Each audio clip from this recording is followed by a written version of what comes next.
Kaunting kalaman, ito si Kuya Kim Koy at nandito tayo ngayon sa kabagnutan ng Tokyo, Korea dahil nakita natin ang cherry blossom. Ito ang klase ng cherry blossom na organic at local. Dahil yung mga cherry blossom sa Japan ay talagang color pink. Ito ang original na cherry blossom. Ito ay pangpakalma at alam nyo ba kung saan galing talaga ang cherry blossom? Ang cherry blossom ay galing kay cherry. Si cherry noong unang panahon ay nagbabaktas-baktas sa kabagnutan at namumo. At doon nga napugsit si cherry.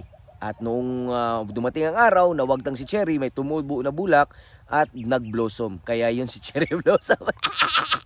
Ito si Kuya Kim Koy para sa ating kaunting kaalaman. Matitikman natin ngayon ang ating cherry blossom. At may umaagi. May umagi sa ating likuran na mga hindi kakaibang klase ng mga tao.